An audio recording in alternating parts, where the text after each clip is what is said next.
It's a pretty decently sized box. Oh my goodness. I just dropped the entire plant. Oh, I truly don't know what this is.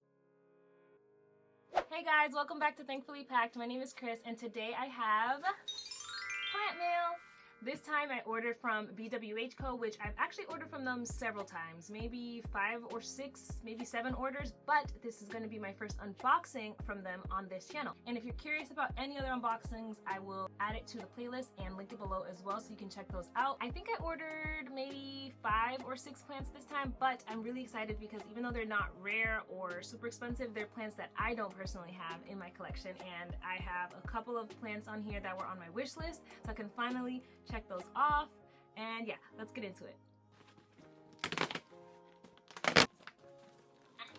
Okay, got it. What's up with this packaging? You ditch the flashy extras in favor of materials that actually protect your plants and reduce waste. Sustainable packaging is one way we make sure our plants arrive safe, healthy, and ready to thrive. Okay, all right, thank you. So this is what it looks like, and it has these biodegradable packing peanuts that you can run underwater, which is really cool.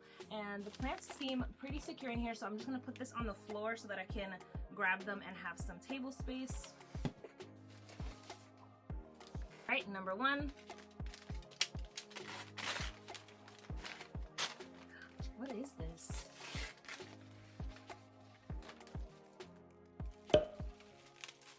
I truly don't know what this is. What is this? Did I order this though myself, or did they just add that in? Let me check my orders real quick.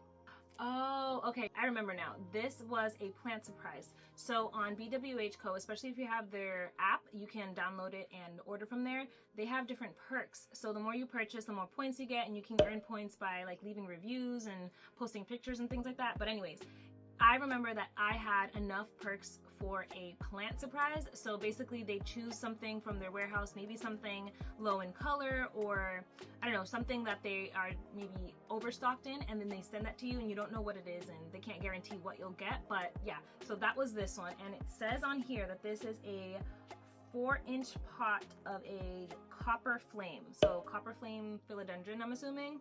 And it says it's low color, but I've gotten a couple of their plant surprises before and it's also said low color, and I've had like no problems with it. Actually, I have, well, this one I guess it is low color, but this is the Philodendron White Wizard, I think. And this was one of their plant surprises that I got pretty much when it was this size as well. And yeah, it does have low color, but some of the leaves come out variegated, and honestly, I don't really mind. And it's a plant surprise, so I think it's, I want to say like $9.99. I could be wrong, but anyways, you don't know what you're getting, and you do get still a really healthy plant. And this one has been growing just fine, even though it's low color. And I'm sure if I maybe like chopped and propped or put it in brighter light, I would get more of the variegated leaves. But again, I don't personally care. I also got a angel wing begonia one time using a plant surprise, which I had never had any begonias before, and now I love it. So it's a good way to just like get something new and have somebody else pick for you. But anyways, so this is the copper flame, it says, and it looks super, super healthy. It's got a nice little half moon leaf here, another one over here.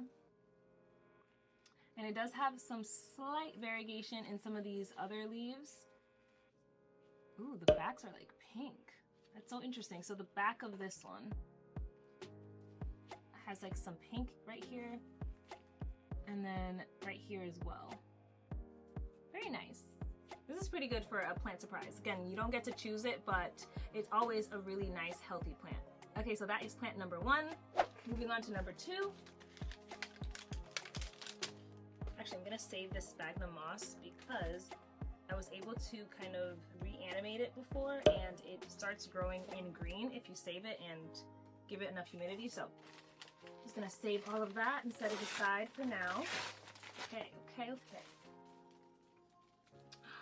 It's a Hoya! Lately, I've been absolutely obsessed with Hoyas, and I want to collect as many as I can, so this one is just a really nice one to have. So this is the Hoya Parasitica black margin, and it's called that because the edges of each of these leaves get this really dark like margin, like an outline. The leaves are so pretty, so shiny. It's definitely got bigger leaves than most of my Hoyas that I do own. Like this one is my Hoya Camingiana.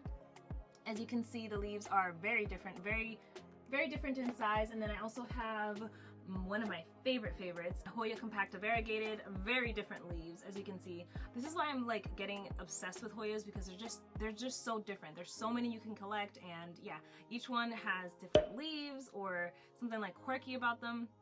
Anyways, I love that. This one is obviously not blooming, but I saw that the blooms for this particular Hoya have like these little white clusters or something, and they're supposed to smell incredibly sweet. So if one day this blooms for me, my goodness, I'm gonna be so excited. Also, this one tends to stay compact as far as I've seen. I don't know, I could be wrong on that, but I don't have a lot of compact Hoyas except for like obviously the Hoya variegated compacta that I just showed you guys. And even though it has these runners, I think it's gonna still kind of grow like in a bushy shape. So yeah, they're just so different. There's so many. Anyways, love this. So that is plant number 2. Here comes number 3. Okay, I'm trying not to read the labels yet because I kind of want to be surprised, but I can already tell what this one is. Okay, let's see. Oh my goodness. Let me get the sphagnum off.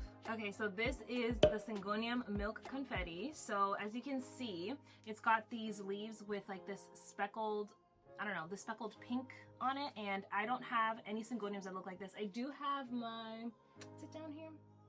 I have a pink Syngonium. I think it's strawberry cream. I think it's upstairs in my other plant area, but this one I don't have, and I always see it, but this one I couldn't find recently. It's been on my list, but look at the splashing on it. It does have one little leaf that's on its way out, but that's okay. Apparently this is actually a type of arrowhead vine, so as it matures, it can either trail or climb depending on what you want it to do. You can like force the issue by obviously giving it something to climb, or you can just let it trail naturally out of the pot. I don't know what I'm gonna do with this specifically, but it looks really healthy. Like the roots are already coming out of this nursery pot. I also see that people grow these in semi-hydro, so you can grow this in leca or in water if you want to experiment a little bit with it. I think I'm going to keep it with soil, and I am going to probably eventually change out this soil, just not right at this very second, but I am excited to add this one to my collection.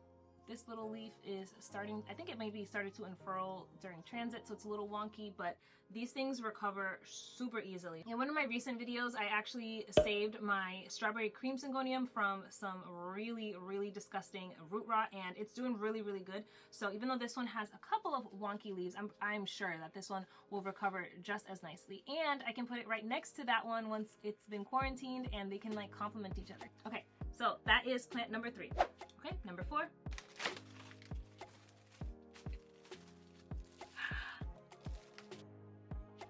Okay, this is the Dracaena Malaika. It's got these beautiful striped leaves with this green, light green, and dark green variegation. I think it's so pretty, and I have a Dracaena Lemon Surprise that's doing really well in one of my windows upstairs, so I think that's where this one will eventually go as well.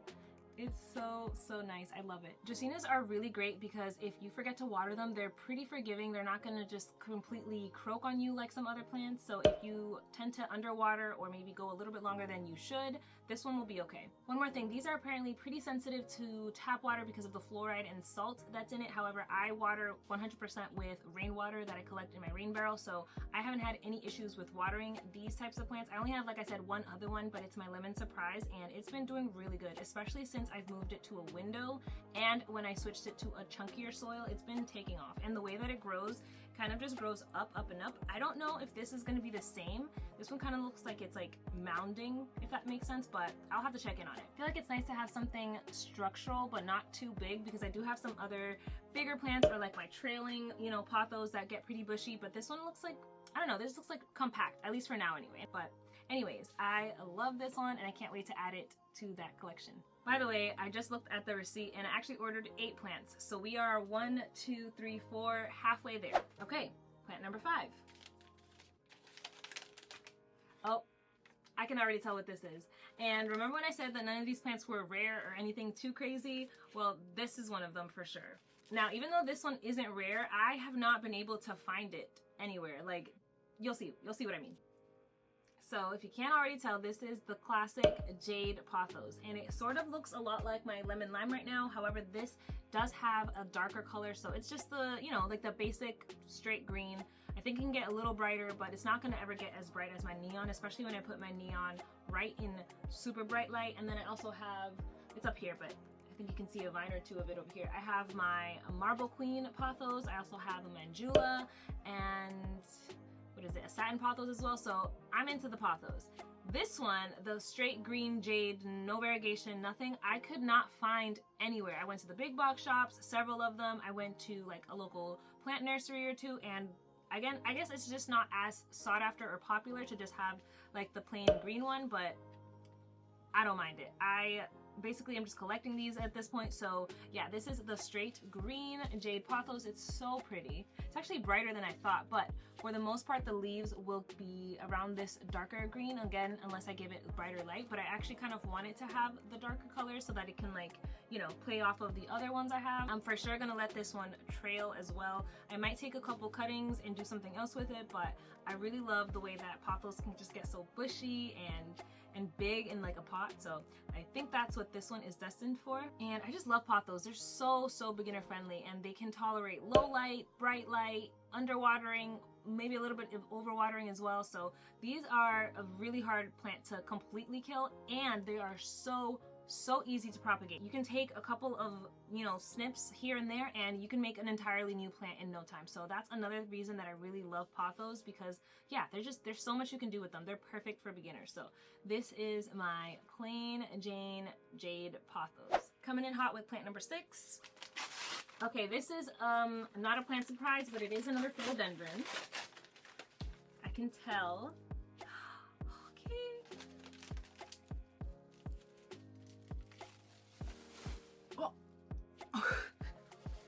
Okay, I just dropped the entire plant. Yeah, so this was me attempting to kind of tip the packing peanuts into this so that I could like separate them out later. But yeah, just dropped the whole plant. Okay, we're okay.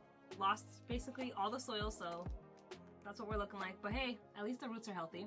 Anyways, this is the Philodendron Painted Lady. Looks like somebody literally took a brush and painted on these leaves. I saw someone give this one a pull and it started to climb and the leaves got really nice and mature, so I might do that with this one, just like I did with my wizard, but we'll see. This one has such a unique look and it's so bright. I thought it would look really good next to some of the darker leaves that I have going on, like even my white wizard, like you guys just saw, it's so much darker. Are you serious? Look at this contrast.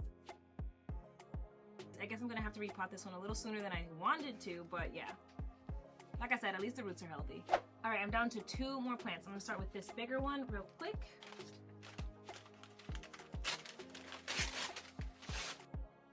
Oh. Okay, I can already see what this one is, and this is going to be my first of this type of plant ever. Okay, this is an Alocasia Scalprum. I hope I said that right, but yes.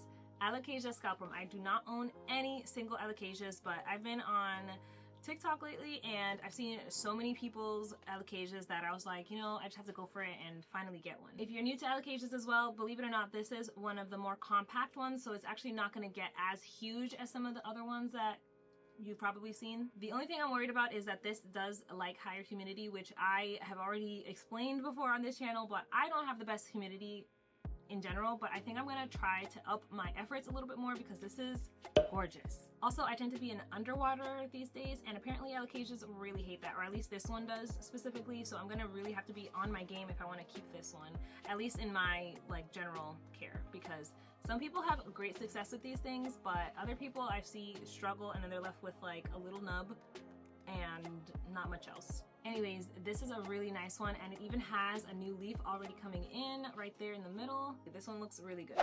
Okay, last but not least. I'm excited.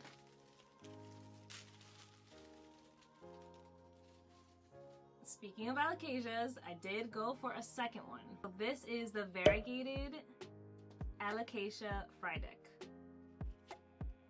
Oh my goodness, these leaves are so striking. Like, what? Look at that. Oh my goodness, and they're much thinner than the Scalprum that I just showed you guys, but wow. Oh my goodness. And the variegation is so pretty. I am a little concerned that a lot of it is so white, because if it's white, it can't photosynthesize, but wow. And it even has a new leaf coming in right here. I've been wanting a statement plant for a while, like one that's just really like you walk by and you have to like turn around and look at it again, and I think this one does that. Now this one really appreciates higher humidity, so I think I'm going to pull out my humidifier, which I used to have, but it was just kind of like a hassle to clean it and keep it running and everything like that, but I really want to keep this plant alive, so I think I'm going to sacrifice that and just add that into my, you know, general care routine again, because I mean, come on. Alright guys, that is all the plants that I have to unbox with you guys today. Let me know which one was your favorite, or if you have any care tips for these guys. Definitely leave your tips or experiences below. I'd love to hear what's worked for you guys. Thank you so much for hanging out with me while I unpacked all of my little plant babies today. If you enjoyed hanging out with me today and you like this unboxing, don't forget to hit like and subscribe. It really helps my channel out. And don't forget to hit the notification bell as well so you don't miss my next video. I post weekly here, all type of planty things, and I would love to have you join in. I will see you guys next time. Bye!